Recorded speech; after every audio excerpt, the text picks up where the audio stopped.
Good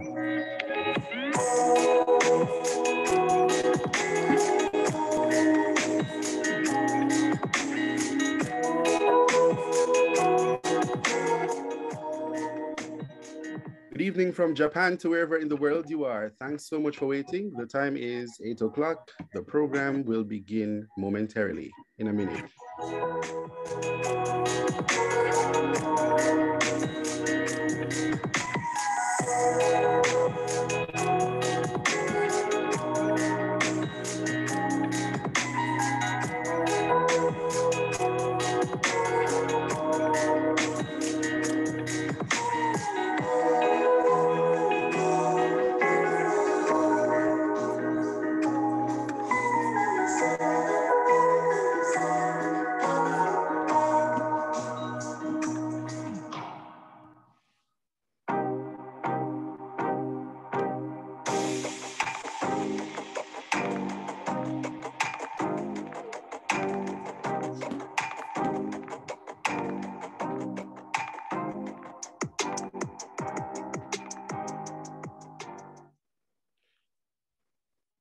Good evening again, everyone. And if you're traveling all the way from the western side of the world, a hearty good morning to you, or as we would say, konnichiwa. I'm Lij Tafari Smith, or Legitimate, and it's indeed a pleasure to serve as your host on this unforgettable September day as we celebrate the launch of another book by Sandie Heron called The Traveler's Notebook, Stories of a Jamaica's Journey in Japan.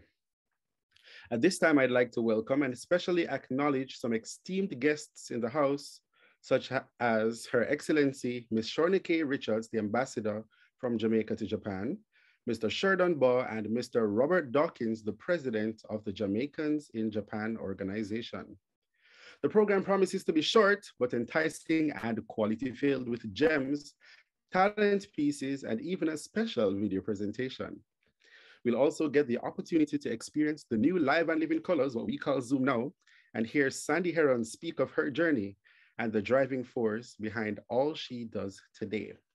So with all that said, I now ask you to sit back, relax, and be inspired as we take you on a journey.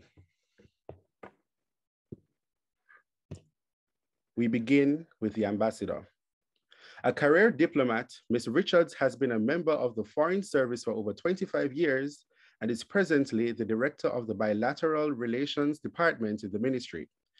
She was previously assigned as Deputy Permanent Representative of Jamaica to the United Nations, New York, and also served at the Jamaican Embassy and the Permanent Mission to the OAS in Washington, D.C., as well as at the Jamaica High Commission in Pretoria.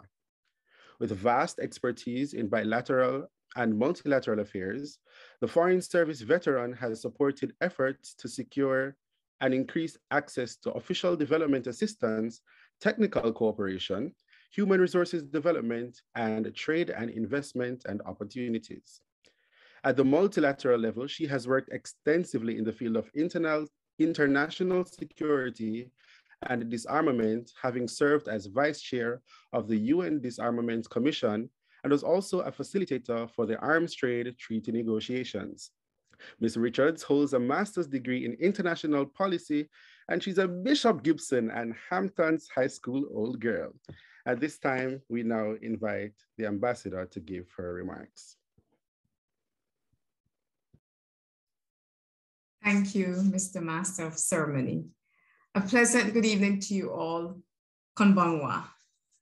I am delighted to join you online this evening to witness the launch of The Traveler's Notebook, Stories of a Jamaican Journey in Japan, which is Sandie Heron's latest book.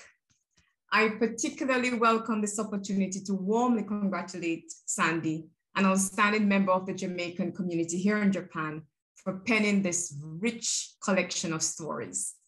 In the short time that I have known Sandie, I've come to realize quite quickly that she has a winning blend of personal traits.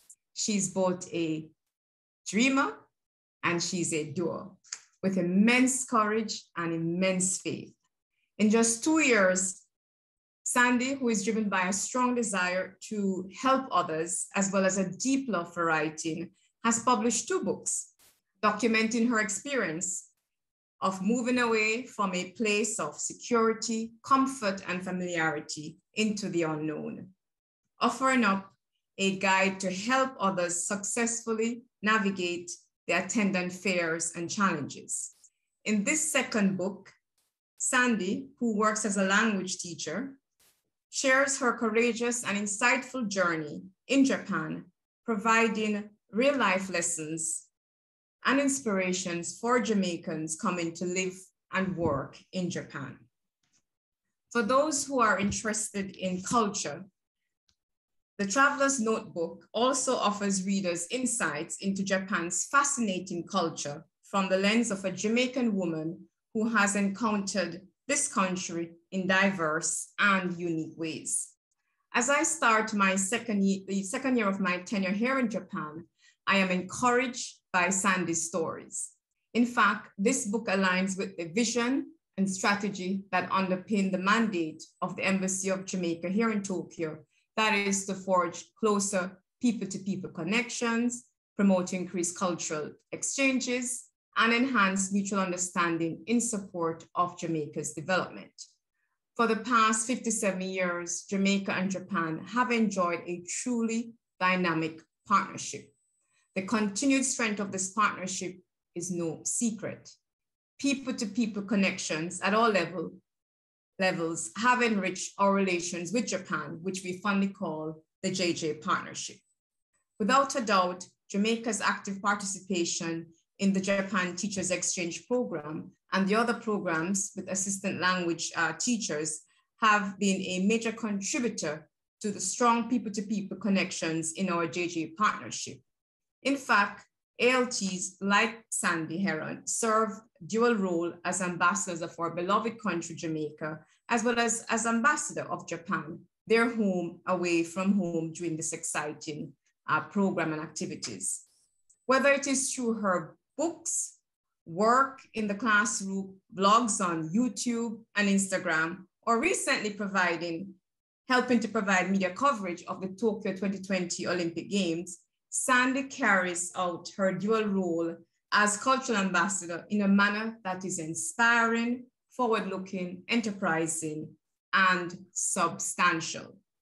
The Traveler's Notebook is a timely reminder that to Jamaica, Japan will always be a valid partner and friend. By recommending this book, I look forward to the continued collaboration in the field of education, the further promotion of mutual understanding, cultural exchanges, and joint development between our two countries, thereby bringing more benefits to Jamaicans and Japanese alike. Sandie, sincere congratulations. I salute you on your work, on your achievements.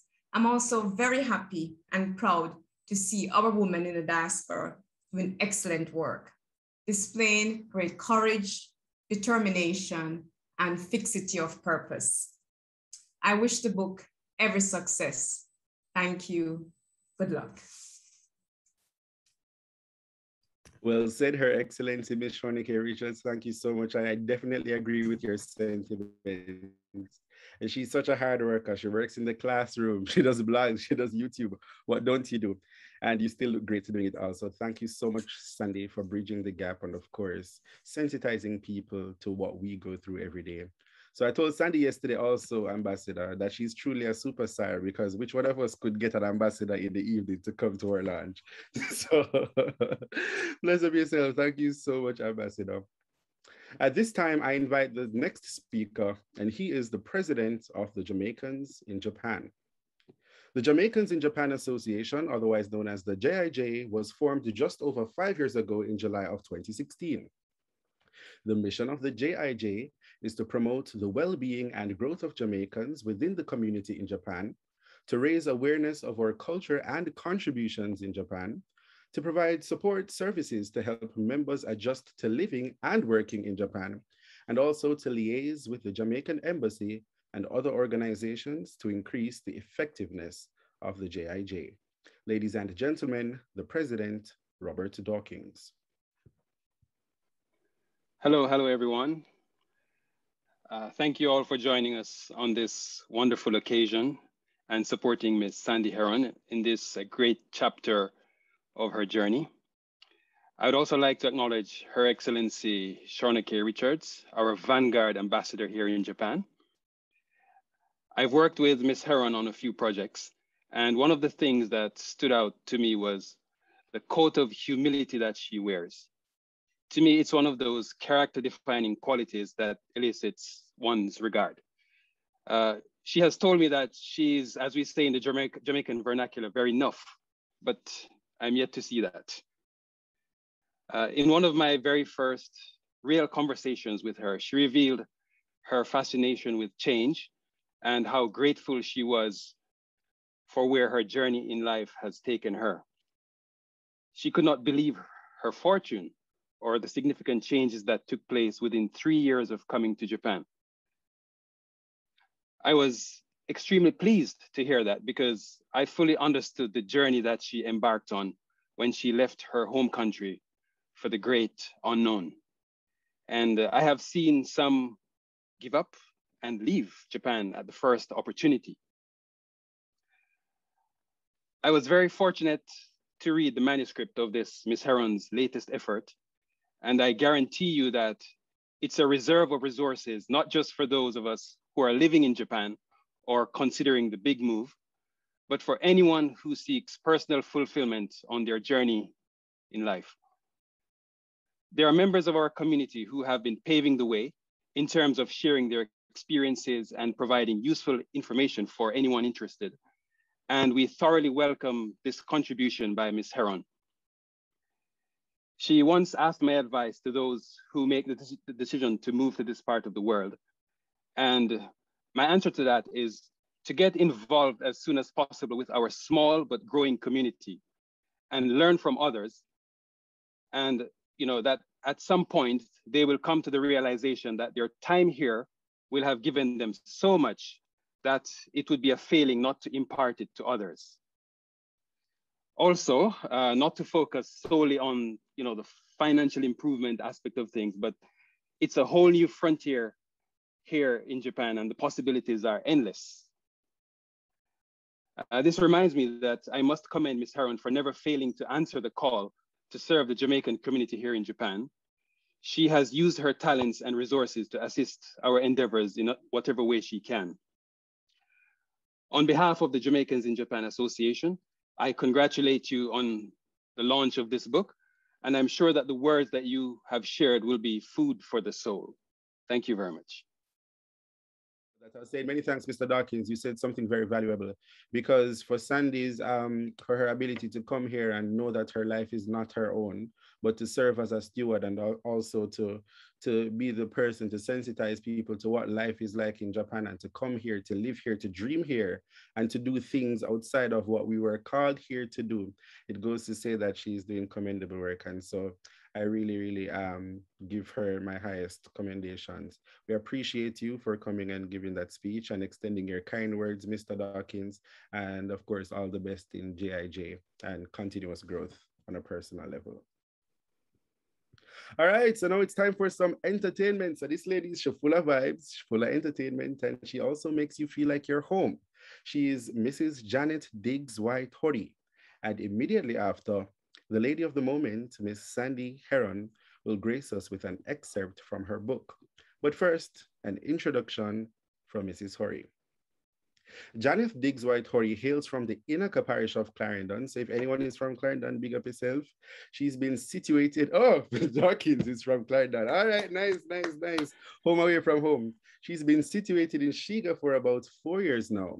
A JET alumnus, now works as an English instructor for the Japanese Center for Michigan Universities in Hikone, Shiga. So we have people from all walks of life serving in every place in Japan, little but with Talawa. In her free time, she enjoys cooking. She's trying to learn Japanese and she loves dub poetry. So here with a piece by way of video recording, we welcome Mrs. Horry. This is a poem for Mama Jamaica.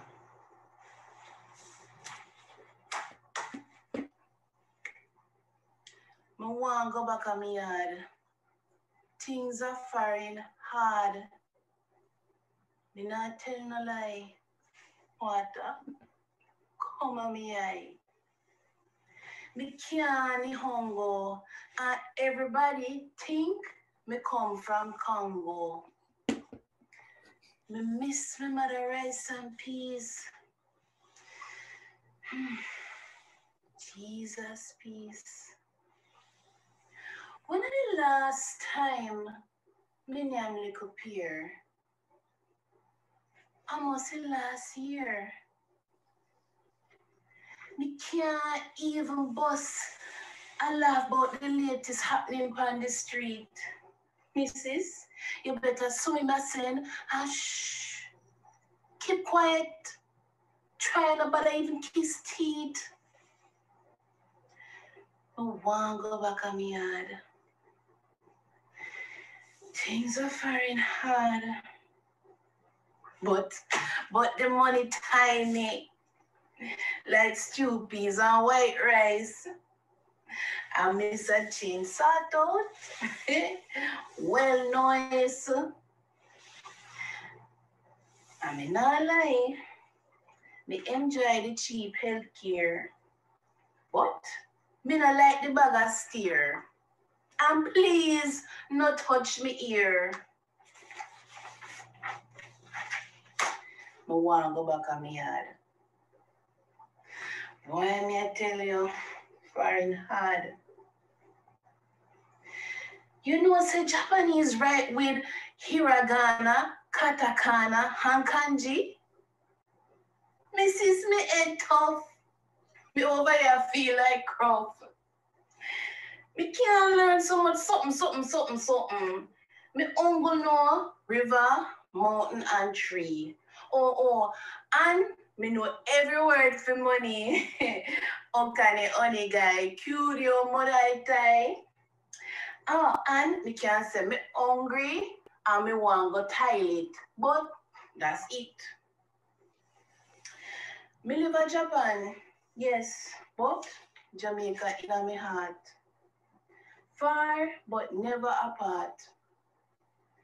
Me no stop praying, me assume me. Me NQ, me UQ, and me every type of QQ. Yes, so me say, which part is some of there? And as soon as the people them gone on vacation, me cut Ghana station. And when me jump over the returning residence line, and the immigration officer say, well, come back to your yard. And me sister me reach. Hey, nothing so sweet.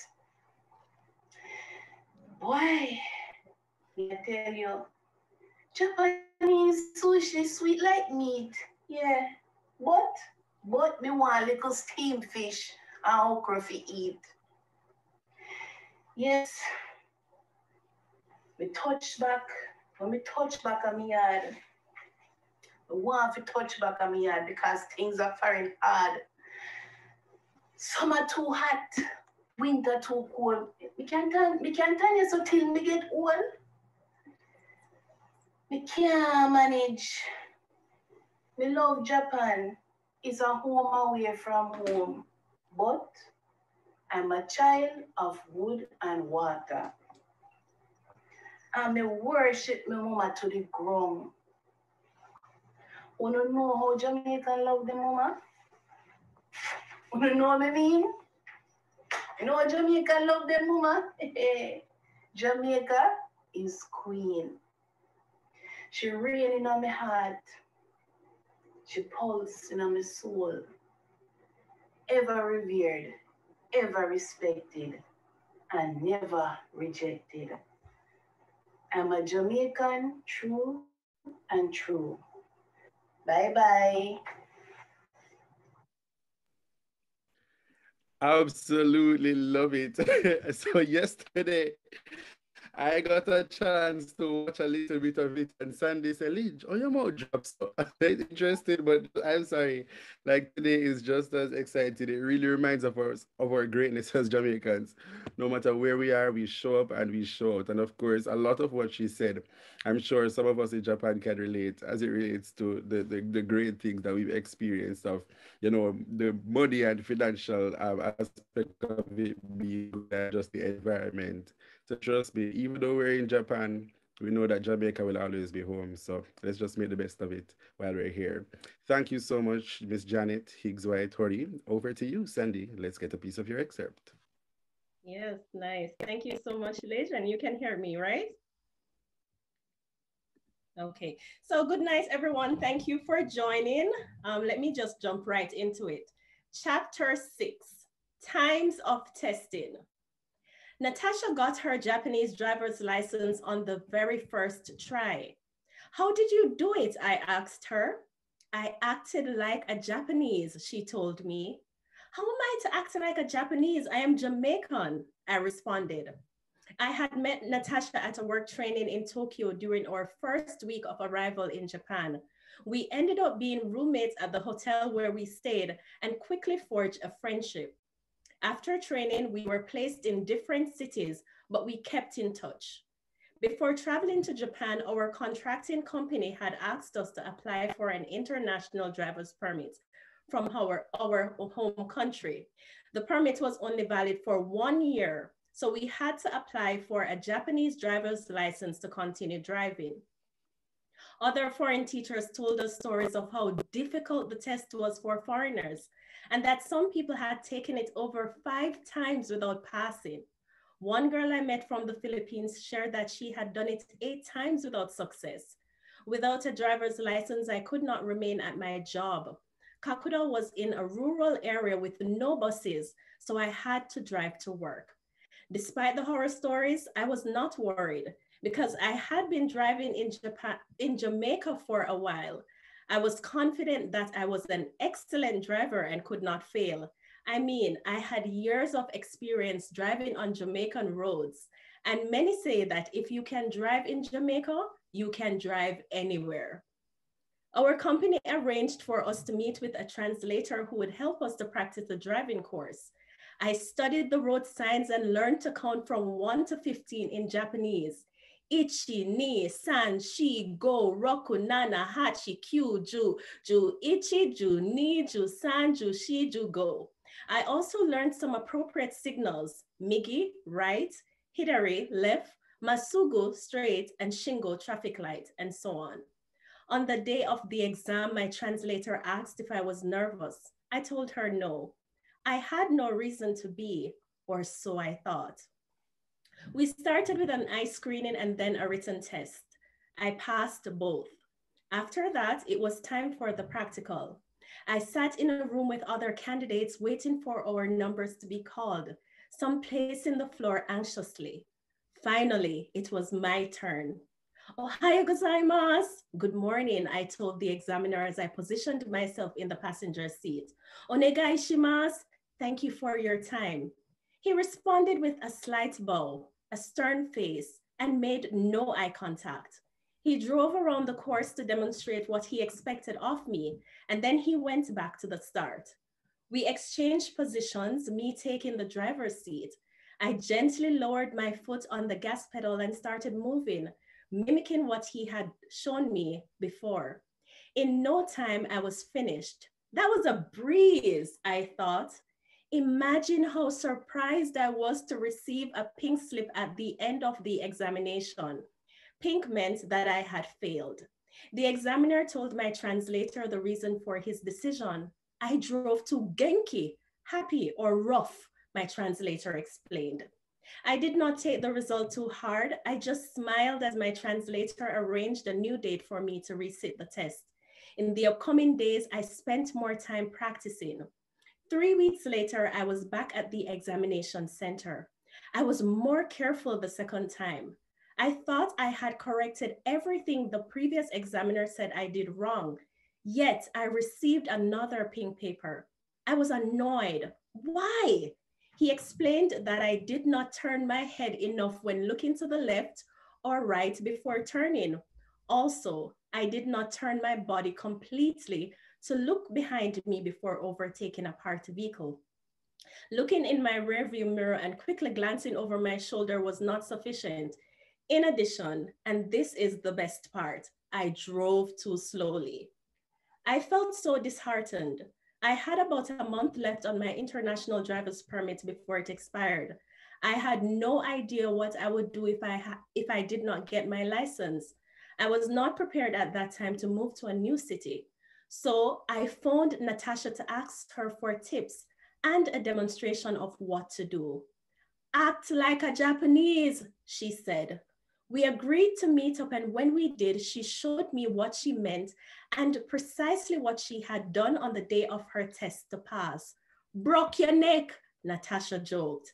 Jamaican Creole, which translates break your neck, but means to turn your head so far around towards your back that it seems like you are unhinging your head. You must exaggerate all the steps, she told me. She demonstrated almost robotically, and I mimicked her actions. We laughed uncontrollably. I purposed to do the same the next time around, exaggerate all my movements, and be more methodical and precise. Similar to the Japanese business philosophy Kaizen, which means change for the better and continuous improvement, many aspects of life in Japan stress precision and focus. I noted the penchant for detail as teachers and students practice for long periods to prepare for one big event. Some people point to these practices as to why Japan has the most 3-star Michelin restaurants globally, punctual trains, excellent customer service, and clean streets. I have also observed the emphasis placed on rehearsals for school events such as sports festival and graduation. Nothing is taken for granted, and everyone involved has to practice to eliminate errors. Attention to detail and meticulousness is a deep-rooted aspect of Japanese culture and is reflected in traditional customs, such as the process of being dressed in a kimono.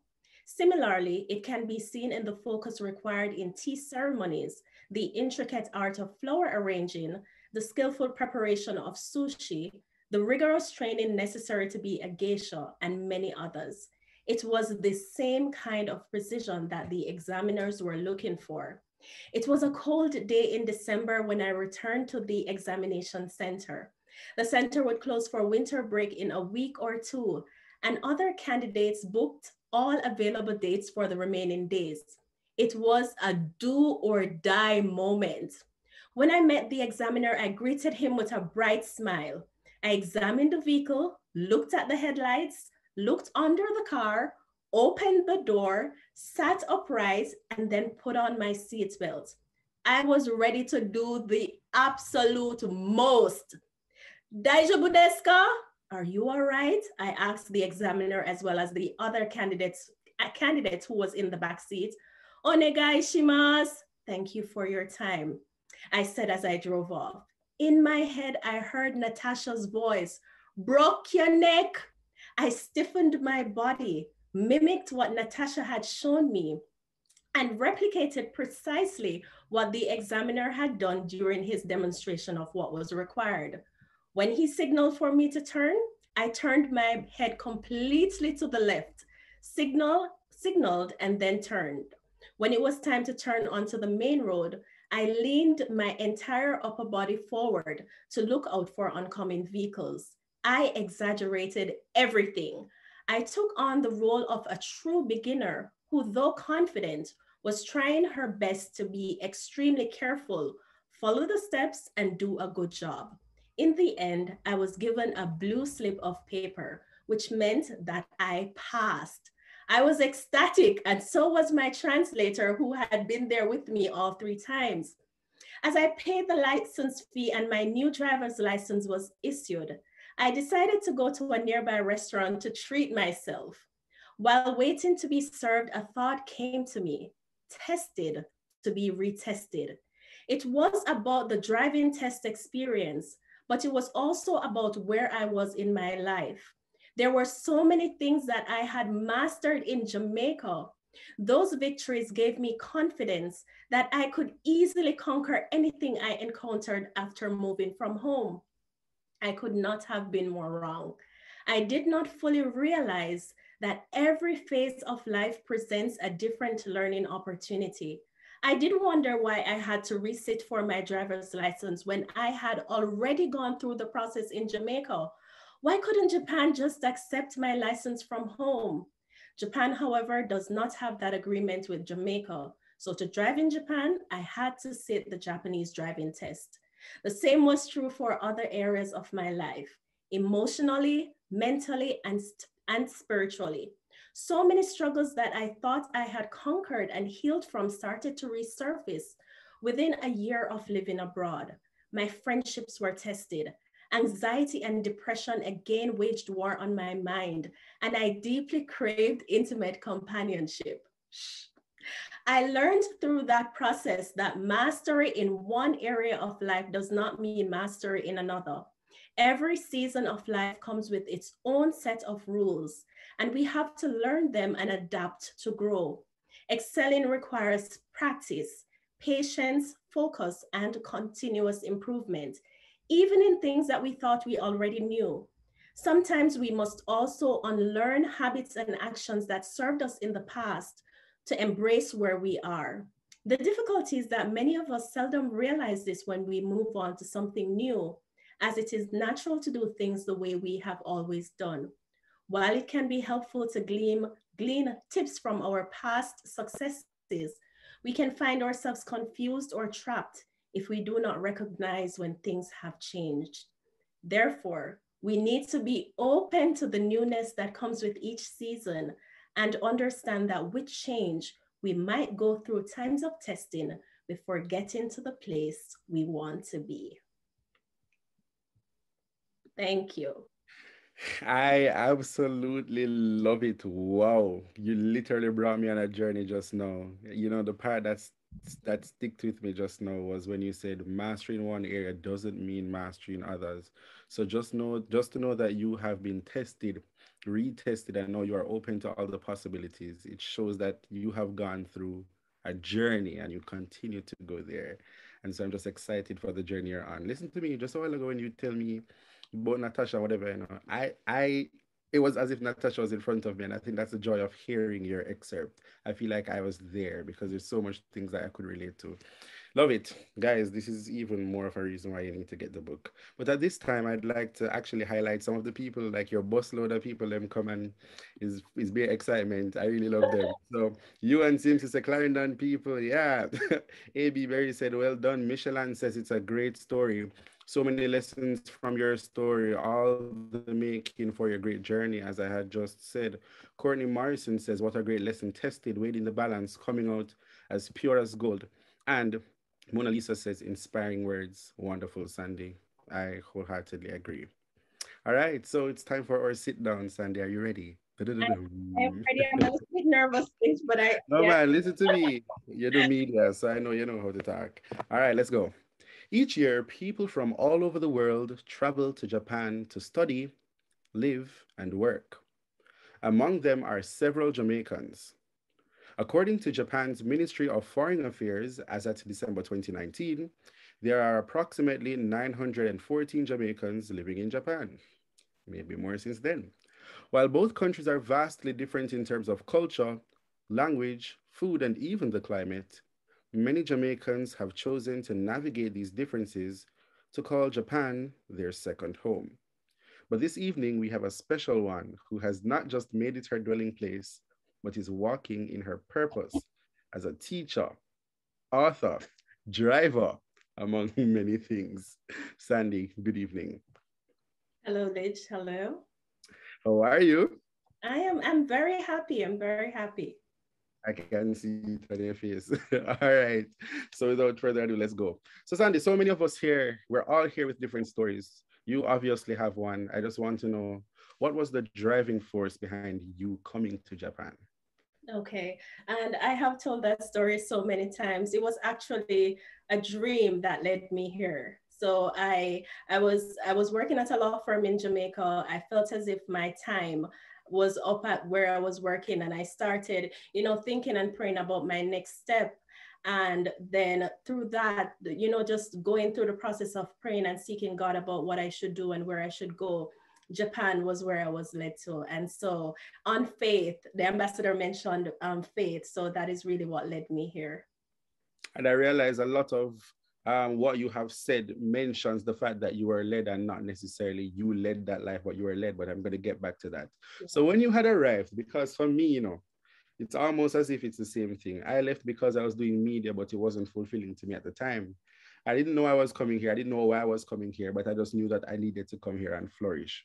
When you came, what were your immediate thoughts?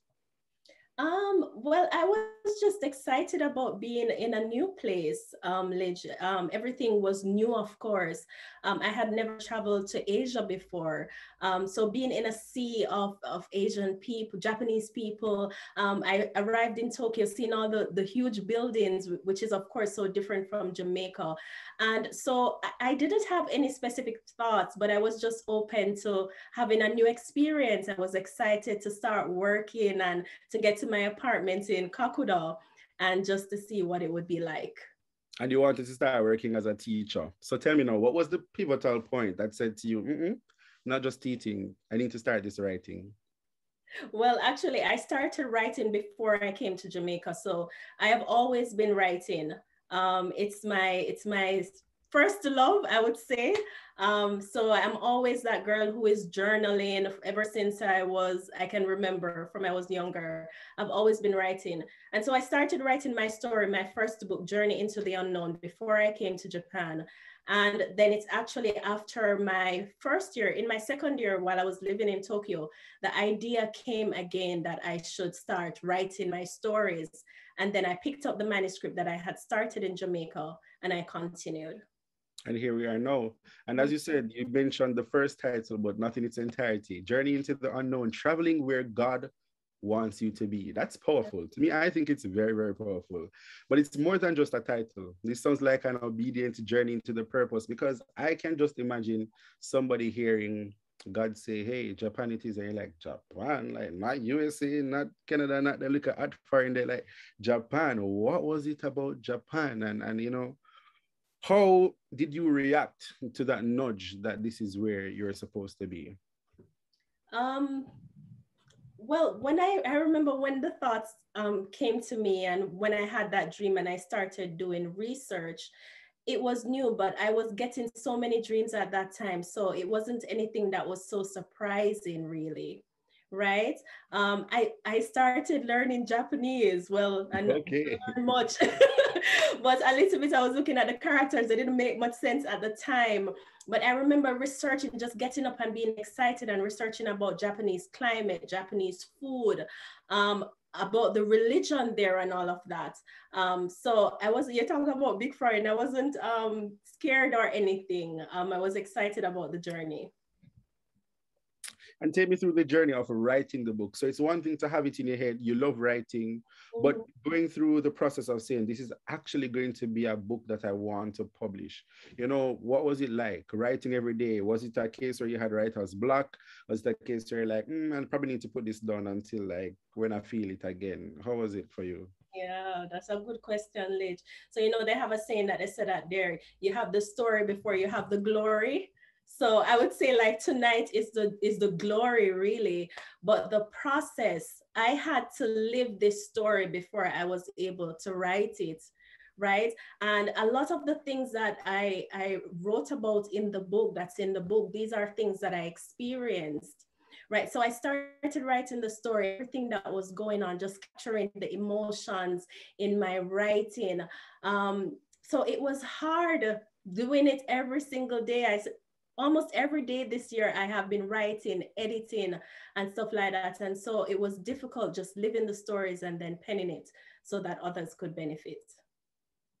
And thinking about how you would have to do that every day, but you also have a day job, yes? So how did you manage that?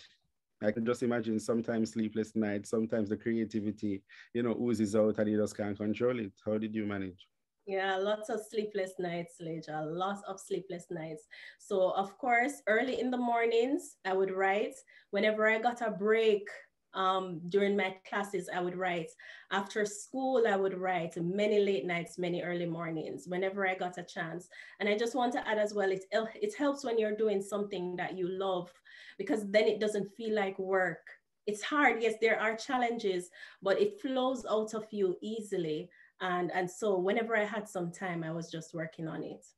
Right. And you had said earlier that writing is something that you love. But you know, some people have writing as a form of therapy or as an outlet to vent. What does it do to you? Does it like bring out an alter ego, or does it make you feel like you are Sandie 2.0? What does writing do for you? Sandie 2.0. Well, one, it is like therapy. So while I was writing the book, I had to go through a lot of introspection. So one interesting experience that I had while I was writing, I started, so there are 11 chapters and then my reflection. And I remember I was going through with one of my editors, and we were reading through. When we moved from, after a couple months had passed, and we moved from chapter 1 and we went to chapter 11, chapter 11 felt as if it was something that I had not written. And so even then I had to go back again and rewrite that entire chapter. And why, Lij? Because I was having so many experiences while I was writing. So I had to be doing the internal work. A lot of things I spoke about, like relationships and friendships and stuff like that. A lot of those things that I write about, they were actually happening in my life at the time. And so even when I moved from the first part of the book to the end part while I was editing, I felt different. I felt like a different person. And so I had to rewrite it to, to reflect the changes that even I was going through as I was writing. And that's actually very commendable, because it goes to show that you wanted to bring out the rawness and the realness, because somebody could have said, I already did that. That was a part of the story, but you really wanted to bring out the best. And so that's actually really, really good. But so you have the first book. And by the way, I've read that it has been sold in 5 countries. Look at international author. That's very, very good. So, you know, what are your expectations for this one? Do you plan to do the same? Do you have a particular audience or a set of people that you want to see this documentation? Okay. So before I came to Japan, I remember I was reaching out to people on the internet, watching YouTube videos, finding Black women in Japan. I wanted to find a Jamaican who lived in the city where I was living, in my prefecture, Miyagi. And I wanted to hear their experience, but not just their experience, like, okay, you're gonna eat sushi, you have to take 2 pairs of shoes and all of that. But I wanted to hear, okay, what was what was your experience like? The deep raw stuff. Okay, what were the emotions like? What was it like being in a place where you're different, working in a place where you're different? No one looks like you, no one speaks like you. What does that do to your psyche when you're living in your community by yourself and you're alone in your apartment? What is that loneliness like? And not only that, but what impact does that have on you?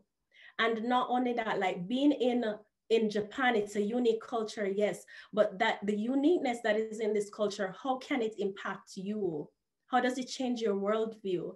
And so specifically, I want this book to help the teachers who are coming to Japan, who may be wondering, like, okay, what has the experience been like for a Jamaican who has been living in Japan, and giving them an in-depth perspective, you know, based on my experiences. And not only that as well, I wanted to benefit the Jamaican community that is here, not only Jamaicans, but other expats as well, because there are so many foreigners who are here who are having so many challenges. And there are people who are, you know, watching this even now and will watch later, and they're going through things, they're depressed or they're feeling anxious, they're struggling with loneliness, and they think that, okay, I am the only person who is experiencing this. And so my stories is coming for those people to say that, hey, it's not only you. For that Jamaican who is here, who has been sent to a rural area. They're not in Tokyo, and they're wondering, why did I have to come here?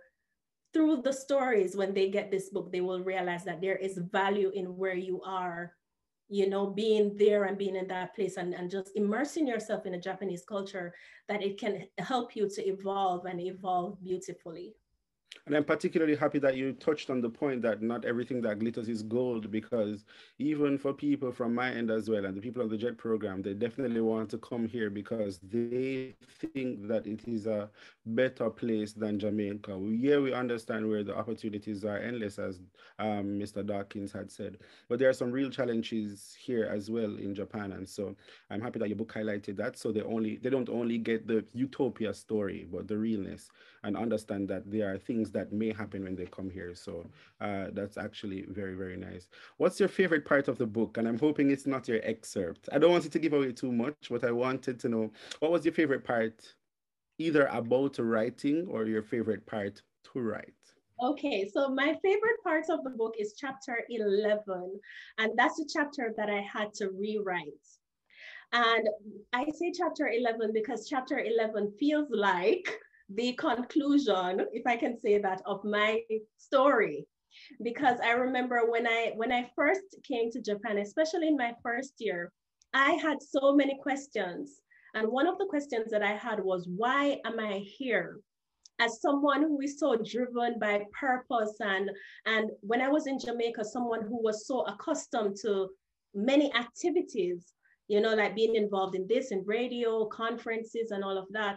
And then when I came to Japan, there was just a standstill, Lij. Nothing really was happening besides going to work and coming home. And Quite I routine. the routine. And so, and you mentioned as well, not everything that glitters is gold. A lot of times as Jamaicans, other foreigners, when you're moving somewhere new, we create a fantasy about where we're going. We're like, oh, we're going to Japan, big foreign or whatever. A lot of people are like them, bust now. And, you know, you create this fantasy about where you're going. And sometimes when you get there, the reality does not meet all these expectations that you had. And so because of that, a lot of people get disappointed. And so I went through that as well, where I was asking, my question was, why? When I got to chapter 11 is when I really started to pour in to understand, okay, what was this all about? The silence that I experienced in Japan, why was that important? Why was it important for me to be in a place where no one was around me? What did that do to me as a person? It also, from a spiritual standpoint, coming from a Christian country, right? And being a Christian, yes. Now being in a space where, okay, I look around and I see a statue, there's a shrine across the street. Everything is different. There are other gods and everything all around me. What has that done to me? What has that done to my spirituality? Has it done anything? Has it been good or has it been bad?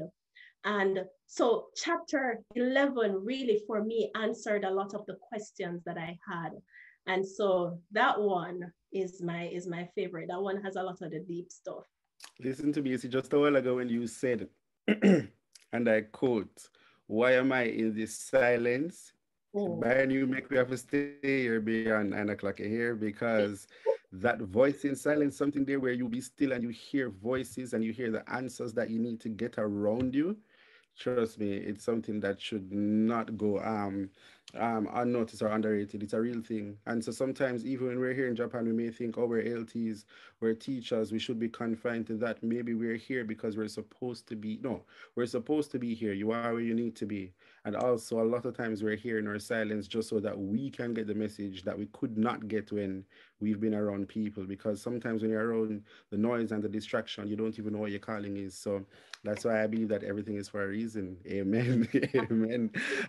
So it brings me back to the confinement, but in a different sense. Some people feel they're here as an LT. They don't want to branch out. Some people will say Japan is not the place for them to do anything outside of what they're called to do. They're always going to be a foreigner. and nothing else. What do you say about doing what you love and doing something outside of the 9 to 5 provided for you? Okay, so the first thing I would say to that, Lij, is that everyone has a different journey. Everyone is on a different path. And you mentioned branching out. For some people, when you just arrive, sometimes you will do nothing.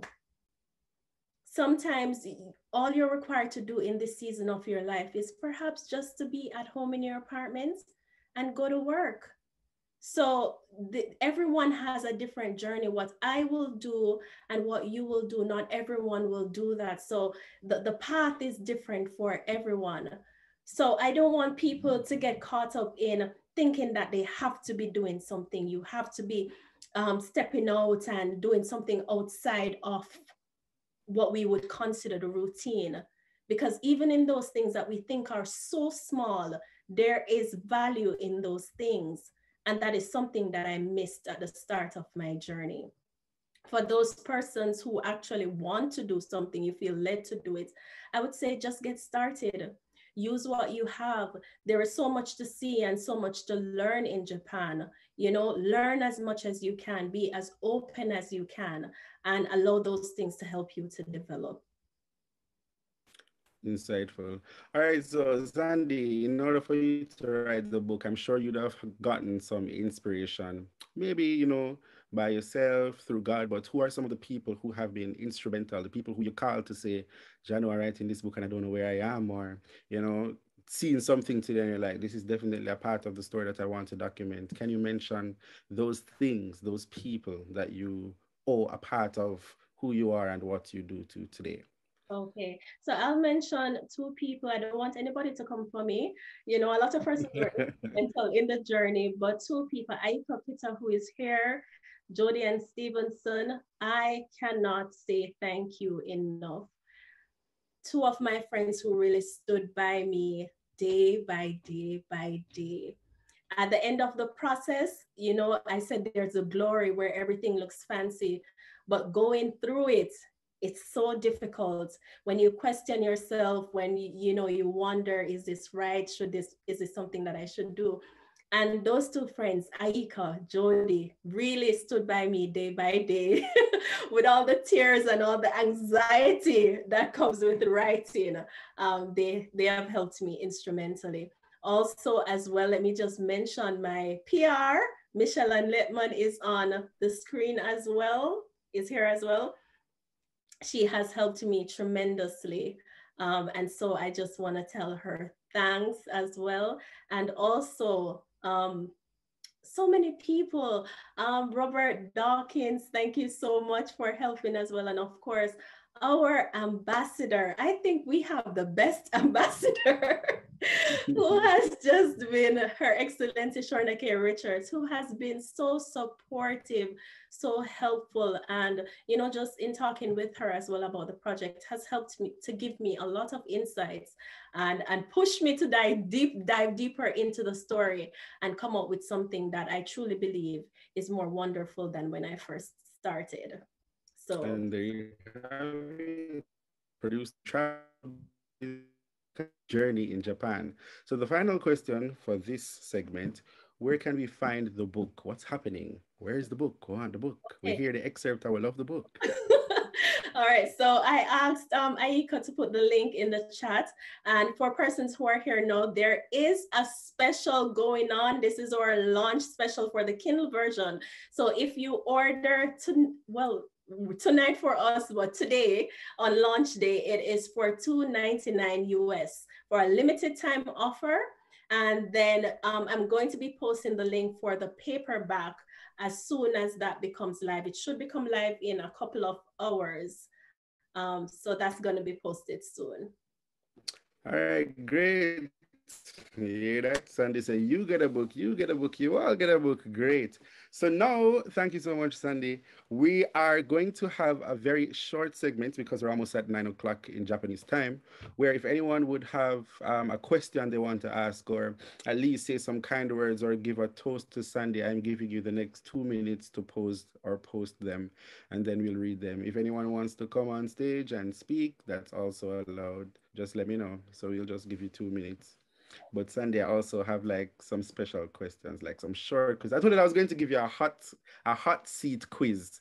So I hope you're ready for it. Only because I already thought that we went through that. Oh no, no, no, no, no. This was your story, so this was the easy part. Okay. So if anybody has anything to say to Sandie, just send some kind words. All right, so Rayan Douglas says, Sandie, you are an absolute inspiration, my sister. Courtney Morrison says, you are impactful, you're inspiring, you're insightful, watch alliteration, and we all agree. Ewan Simpson says, Sandie has always impressed me with her humble persistence, a beautiful soul as much as a beautiful face. Continue to shine. And let me just put my little bit. I think I've met you. This is probably like our 1.5 month meet-versary because we met during the Olympic coverage, and trust me, I can feel you all through the screen, and I think anybody with that aura, they deserve all good things in life. So congrats again from me. That's my toast to you. Aika says, you spoke about loneliness and the desire for intimacy. How do you feel about being so vulnerable and open in your book? Okay, that's a good question, Aika, and that is something that I had to confront as well. You know, there's a part of it where you don't want to tell people your business, you want to hide some parts of it. But I believe that there is power in our stories, and this is something that I have always believed. There are other people who have shared their stories with me, whether through books or through YouTube videos or even just talking with me. And those stories have helped me on my journey. And so, yes, it's vulnerable to share my experiences here in Japan. You know, some of those things that are my own inner thoughts, but I do because I believe that there is power in the story. And if I can share something that I have experienced that will help someone else to have an easier journey, then I believe that it is worth it. And I also think that it is a part of my purpose to do so. Nice. Jody raised her hand. Jody, are you here? Would you like to say something? Hi, are you hearing me? Yes, we can. Yes, Jody. Okay, great. I mean, of course, I'm going to talk to Sandie after this, but I just had to say here how absolutely proud I am of Sandie. I mean, Sandie's just amazing, okay? And Sandie's over here downplaying just how hard she's worked on this book, even though she said she's worked very hard on this book. But I want y'all to understand that Sandie has poured herself into this book so deeply. Sandie has poured her sweat and her tears and her passion and her fears and her accomplishments and everything into this book. And this book is such a life lesson. Like, this book is something that everybody should read. No matter what age and stage you are in life, this book is absolutely inspiring. The way how Sandie takes seemingly simple situations and she turns them into these gems. The morals of the story, Sandie could be talking about a pencil. And when she finishes talking about the pencil, it's such an allegory for development or something like that. It's truly an amazing book, and I am absolutely proud to call her my sister friend. And I am really, really excited about this book, and I'm really encouraging everybody to buy a copy on Kindle right now. And then when the hard copy is posted later, you get that as well, because it's something that you want to hold in your hand. It's the kind of book that you want to touch and feel, underline and mark up. You want to go back to it later in life when you think about something else, and you can say, I remember when Sandie was talking about this. It's a book for the ages. And congratulations, my friend. I am so proud of you, and I look forward to the next book that you write. I will definitely be there, tooth and nail with you. Anytime you need me, I'm here for you. I'm so proud of you. So congratulations, Sandie. Thank you, Jody. Thank you so much. Thank you, Jody. You hear that a third book coming in. Okay. All right. So Claudine says she loves you so much. Paulette says congrats. Michelle says sharing vulnerability is a part of being genuine. And Aika says congrats, Sandy. I am proud of your work. And trust me, we are also proud of you. So Sandy, this is the end of this segment. So keep on keeping on and being an inspiration in this time, especially in a pandemic when we all need to try to figure out ourselves because we can't pour from an empty cup is no easy feat. So we just love you for your grace and your humility. You personify that, and we just want you to continue. Now it's time for my questions. So I want to know how much you know about Japan because you've been talking about Jamaica. So I have 4 questions for you. All right. Okay. The first one is name 3 Japanese food starting with S. 1, sushi, sashimi, sushi, sashimi. Sashimi. Someone, someone, Sour? someone. That is not Japanese, but all right, we'll give you 2.5 points. All right, next question. Name 3 prefectures. Prefectures, by the way, is what we would call like the American state or parish guys. Name 3 prefectures starting with S. With S, with S, with S. Oh my God, with S. Janet, just tell us she come from one. No, Shigo. Shigo. Prefecture, you said. With S. Where do I live? Sendai. No, Sendai is in Miyagi. Sorry, guys, never mind. Where do I live? I don't know where you live, Lij. Oh, Mofuji. Shiga, Shizuoka. Shizuoka. More people in the chat. It's Shizuoka, Shiga, and yeah, why Lij stressing me out, Michelle? All right, 2.5 again, Saitama. Okay. Name 3. This one is the easy one. Name 3 Japanese names starting with S. You must can get that one. Starting with S. Saki. Starting with S. Saki. Why S? You're going to know why. Subaru, Shiho. Subaru, all right. Next car name. Give me a next car name. You see, ambassador. No. Wait. Saki, Suzuki, and Shiho. Shiho, all right. Okay, and my final question is name an... You ready for the final question? Yes. Name an author who just successfully launched her book whose name begins with an S. Thank you. All right, so now you understand why S was so important. All right, so I'm very happy for you once again. I'm not going to make us stay any longer because I'm sure, people have to get on with their day. But trust me, we appreciate all of you for coming out. At this time, are you ready for the presentation, Sandie? Yes.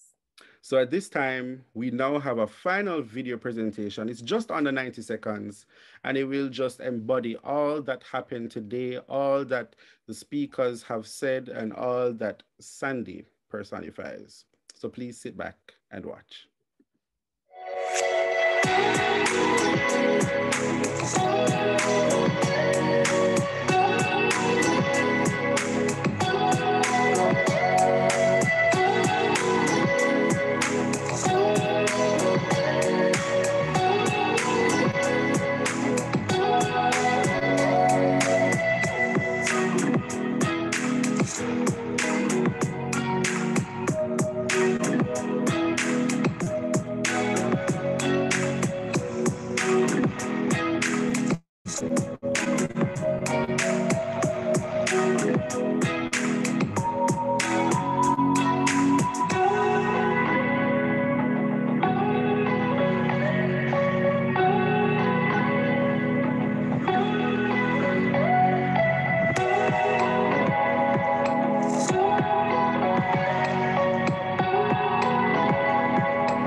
right, great.